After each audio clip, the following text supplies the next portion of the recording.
No início deste ano vivi semanas ou até meses verdadeiramente complicados, sem energia e sem vontade de fazer nada. Eu sabia que havia uma causa e identificar essa causa era crucial para que eu pudesse resolver a situação e para que eu pudesse voltar com a mesma energia para ir em luta pelos meus sonhos e objetivos. Se tu também te sentes assim, recomendo que tu fiques até o final do vídeo, pois uma destas 7 causas, ou até todas, poderá estar também a prejudicar a tua vida. Para isso, eu vou dividir este vídeo em 7 partes, são 7 causas que estavam a provocar essa minha falta de energia. Vou falar um pouco sobre cada causa e também dizer como é que eu fiz para dar a volta a essa situação. Sem mais demoras, começando já pela primeira causa, é uma das mais difíceis de resolver, na minha opinião, que é o tempo de tela excessivo.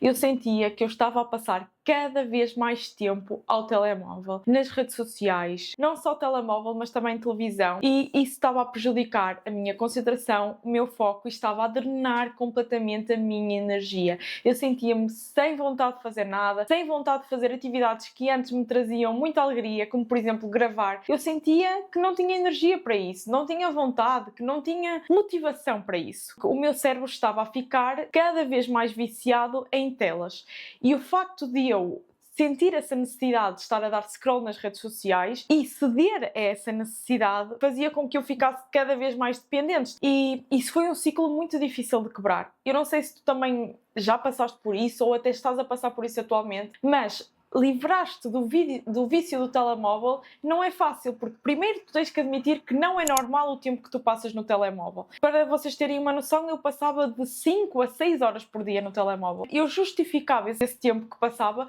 com o facto de eu trabalhar com as redes sociais. Ai, mas eu tenho que estar a ver as tendências. Ai, mas eu tenho que estar à procura de inspiração. Ai, mas eu também estou esse tempo algum a editar vídeos e a publicar. Então, justificava e não identificava isso como um problema. E é importante, e foi importante para mim, eu ver que não era normal, mesmo eu sendo criadora de conteúdo, eu passar 5 ou 6 horas no telemóvel. Porque se eu somasse o tempo todo em que eu estava efetivamente a fazer tarefas e demandas da criação de conteúdo, ficava no máximo 1 hora por dia. As restantes 4, 5 horas era tempo que eu estava a afogar o meu cérebro num mar de vícios e informações. Um desafio que eu quero te deixar neste vídeo, se tu estás a sentir-te completamente sem energia, é tu ires ver o tempo que tu passas no telemóvel, sem vergonha, para poderes olhar para ele e ter um raciocínio crítico em relação a ele. Não no sentido de te martirizares e te deslogares, mas no sentido que este tempo que eu estou ali a gastar é tempo de vida que eu podia estar a aproveitar para estar mais próxima das pessoas que eu amo,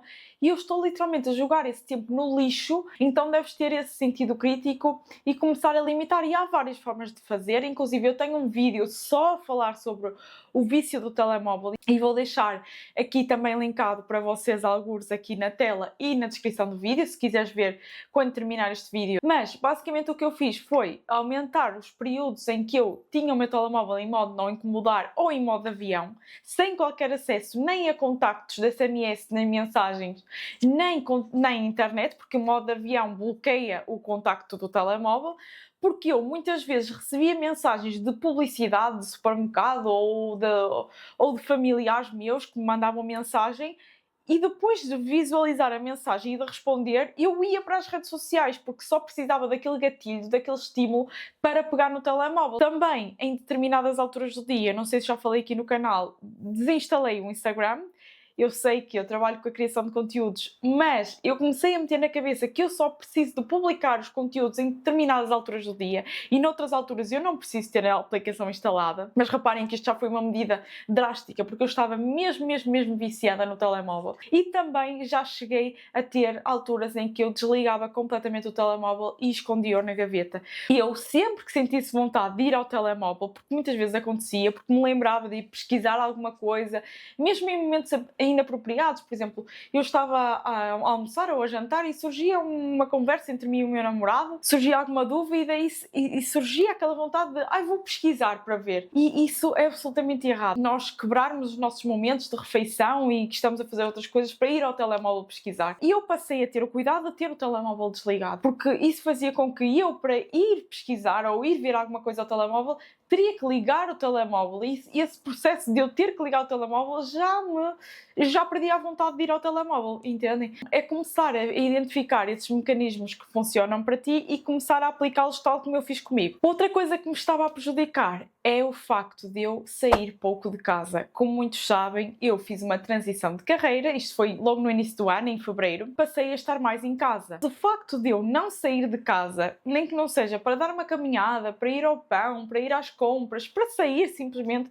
fazia com que eu me sentisse mais em baixo, porque o nosso corpo foi feito, na minha visão, para apanhar ar livre, não foi feito para estar fechado sempre. Nós temos que apanhar raios UV, luz de sol, estar em contacto com outras pessoas, e então esse isolamento, o facto de estar muito fechado em casa, fazia com que eu me sentisse mais pesada energicamente e mentalmente, e fazia com que eu tivesse menos energia para fazer as minhas tarefas. E eu, a partir daí, a partir de que comecei a identificar isso como um problema, comecei a reservar alturas do dia intencionalmente para sair de casa. Quer, como eu disse, para ir ao pão, quer para ir às compras, quer para simplesmente dar uma caminhada, mas idealmente com uma desculpa, com algo a fazer na rua para sair de casa. É engraçado porque num vídeo que eu fiz, penso que no final do ano passado, ou mesmo no começo deste ano, 2025, sobre os hábitos que eu queria implementar este ano, no vídeo eu falo que gostaria de, pelo menos todos os dias, sair de casa. Depois, essa resolução e esse objetivo começou-se a esvanecer com o tempo. Sempre que eu vou ao shopping, ou sempre que eu vou fazer alguma coisa, eu, quando venho na viagem para casa, estou cheia de ideias. Então eu comecei a identificar que o facto de me tirar do ambiente onde eu estou sempre, que neste caso é a casa, ainda para mais nós mulheres, e se tu és mulher e estás a ver este vídeo, compreendes perfeitamente o que eu vou dizer.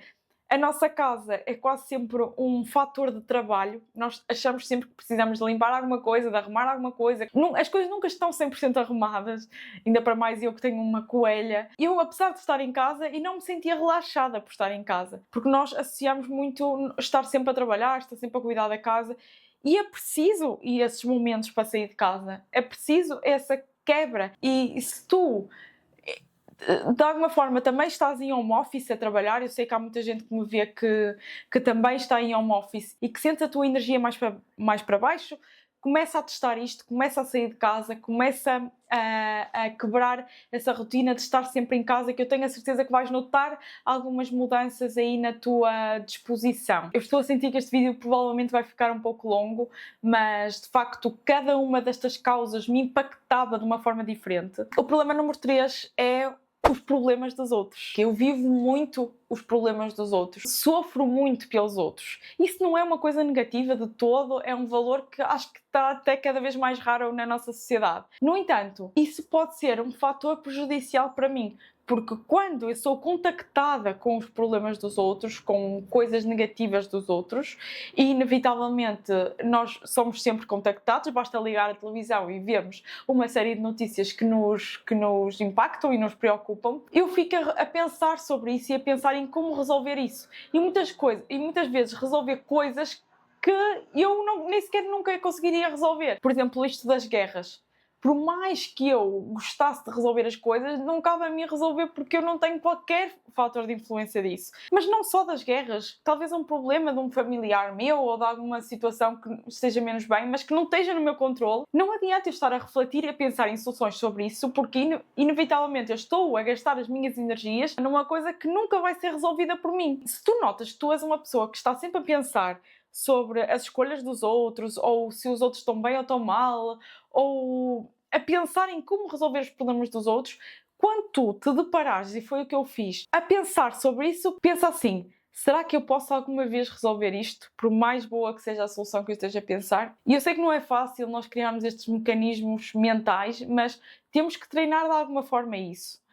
E se a resposta for não, se tu realmente não tiveres qualquer influência na resolução daquele problema, mais vale deixar de lado e deixar a vida seguir o teu curso e focar as tuas energias naquilo que tu possas efetivamente resolver. Tentares resolver o problema dos outros é efetivamente uma forma de procrastinação. E eu não via isso. Muita atenção a essa parte e muita atenção ao controle que tu queres ter na vida das outras pessoas. Muito ligado a isso está os pensamentos em demasia, e aí está a causa número 4. Eu era uma pessoa muito overthinking, sempre a pensar em coisas, sempre a pensar em problemas e soluções, em coisas que ainda não aconteceram, e eu treinei em mim essa capacidade de perceber que eu estou a criar problemas e a procurar soluções para problemas que não existem. De pensar, e se acontecer aquilo, se aquela pessoa disser aquilo, eu vou responder isto. Se a pessoa nem disse nada, nem aconteceu nada ainda, não vale a pena estar a pensar em cenários.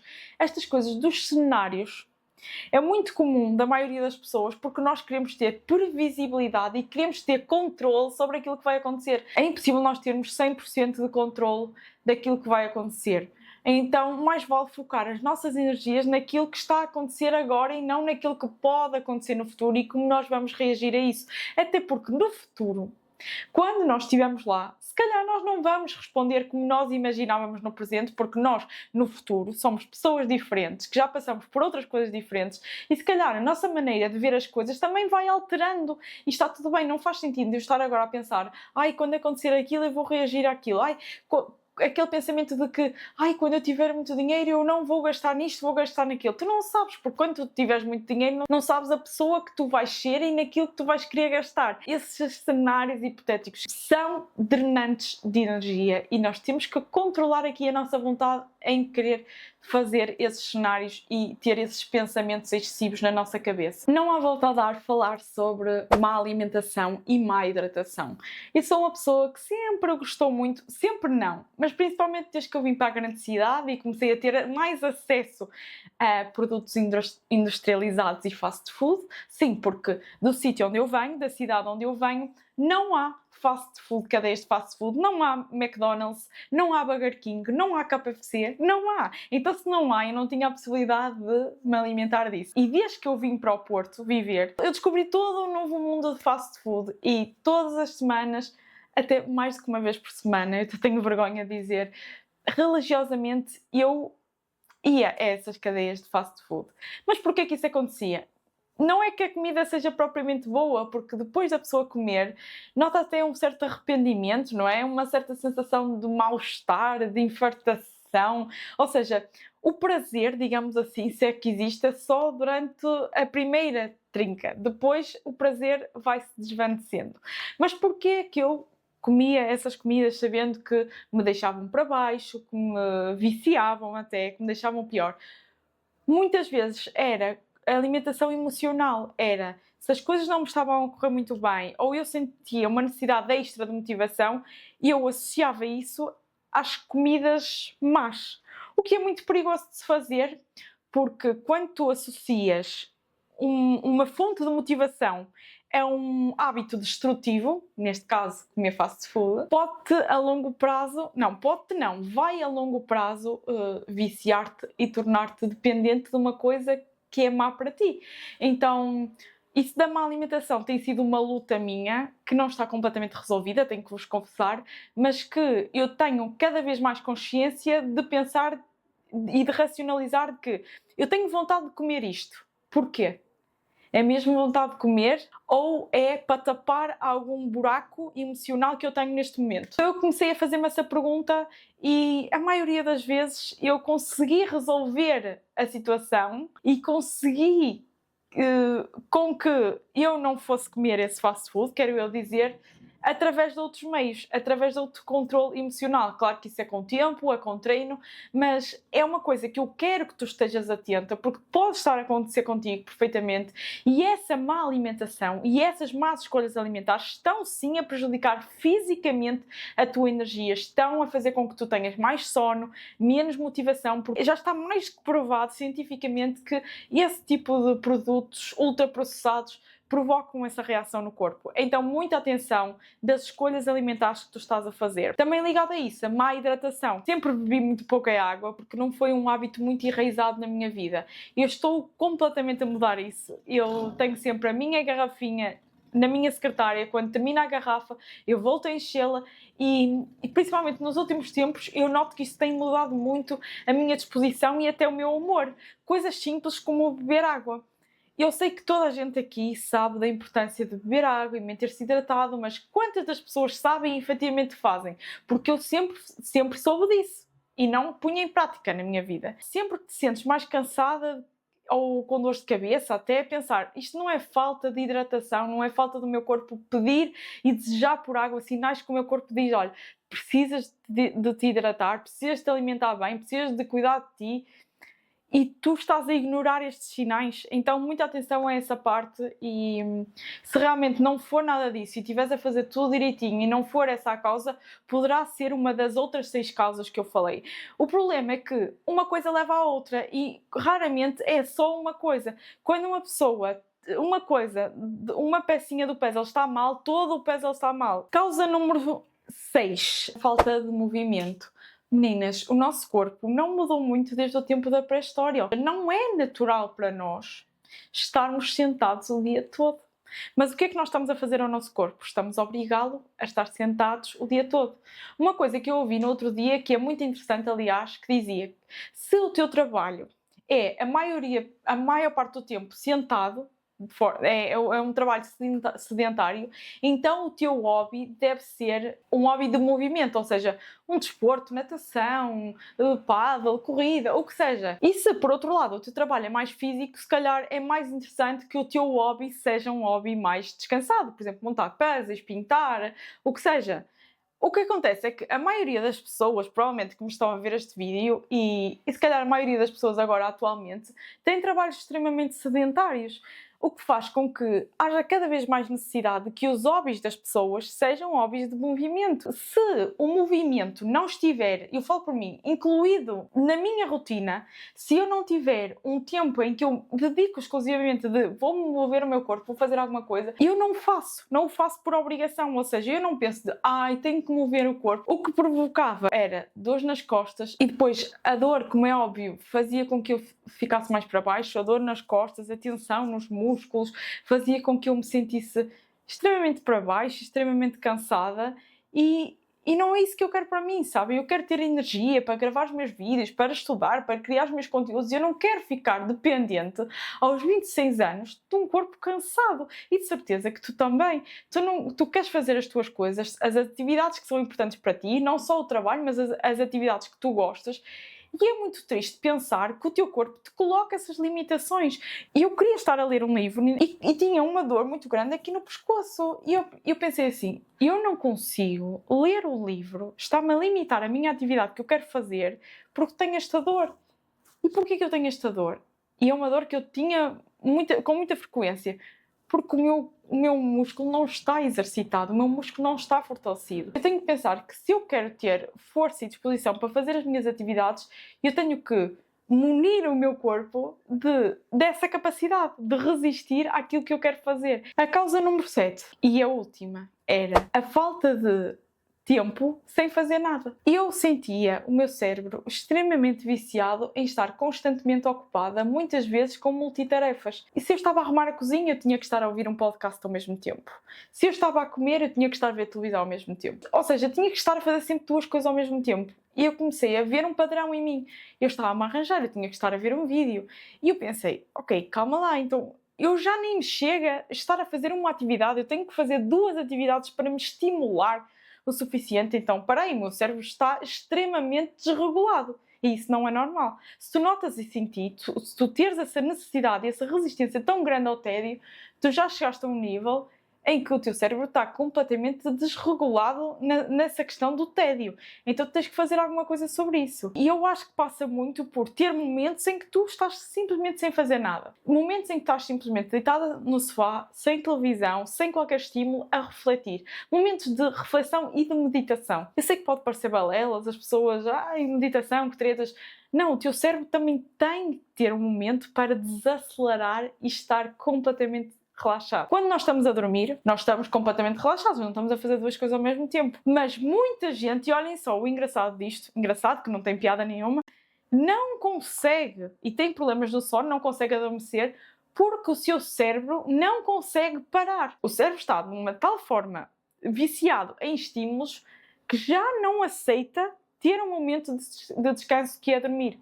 Então, eu acho que a resolução do problema, pelo menos no meu caso, desculpem se eu toquei no microfone, pelo menos no meu caso, passou por me colocar intencionalmente em momentos em que eu não estava a fazer nada, acordada, em que o meu cérebro permitia parar e desacelerar. Se tu ficaste até aqui, eu tenho 2 tarefas para ti. A primeira é subscreveres o canal aqui em baixo e me ajudares a chegar aos 400 subscritores. Estamos com 348. Muito obrigado se já o fizeste. A segunda tarefa que eu tenho para ti é, se tu és uma pessoa que está sem energia, eu espero que este vídeo te tenha ajudado de alguma forma. No entanto, eu tenho a certeza que tu tens a necessidade de te sentir mais produtiva, fazendo menos coisas, mas aumentar, potencializar os resultados dessas coisas que tu fazes.